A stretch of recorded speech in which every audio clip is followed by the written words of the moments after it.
மருந்து தயாரிக்கும் முறையை பத்தி பார்க்கலாம். தலை அரிப்பு.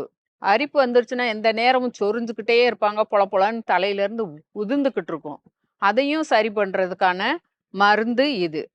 இது வெப்பாலைன்னு சொல்லுவாங்க. இந்த கொம்பு வச்சு இருக்கிறதுனால கொம்பு மாதிரி இது காய் வந்து சேர்ந்தே இருக்கும். அதனால கொம்பன் பாலை அப்படின்னு இதுக்கு வேற ஒரு பேரு இருக்குது.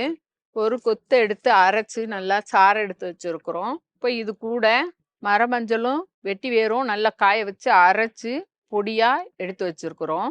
ஒரு 1/4 ஸ்பூன் அளவுக்கு கூட அந்த பொடியை கலந்துக்கிறணும்.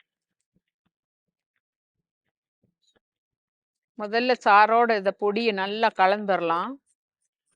கூட தேங்காய் எண்ணெய் ஒரு 50 மில்லி அளவுக்கு கூட சேர்த்துக்கோங்க. இது கலந்துட்டு நீங்க வச்சுட்டீங்கன்னாக்கா நாள் ஆக ஆக ஆக ப்ளூ கலரா மாறிடும். இப்போ பச்சை சாரா இருக்கிறதுனால இப்படி இருக்கும். நீங்க அப்படியே பூச்சி எதுவும் விழுந்துடாம மூடி வச்சுட்டீங்கன்னாக்கா ஒரு லைட்டு ப்ளூ கலரா மாறிடும். இந்த எண்ணெயை எடுத்து நல்லா வேர்ல படும்படியா நல்லா தேய்ச்சிட்டே வந்தீங்கன்னாக்கா உங்களுக்கு அந்த புலப்புலன்னு உதிராது, அரிப்பு இருக்காது, பொடுகு, பேனு எல்லாமே வந்து சரியாயிரும். தொடர்ந்து இதை ஒரு 3 நாளைக்கு காலையில தேய்ச்சிட்டு வெயில் நேரத்துல வந்து நீங்க தலை குளிச்சிருங்க. அதே மாதிரி ஒரு 3 நாளைக்கு அந்த மாதிரி குளிச்சுட்டீங்கன்னாக்கா தலையில அரிப்புன்றதே இருக்காது.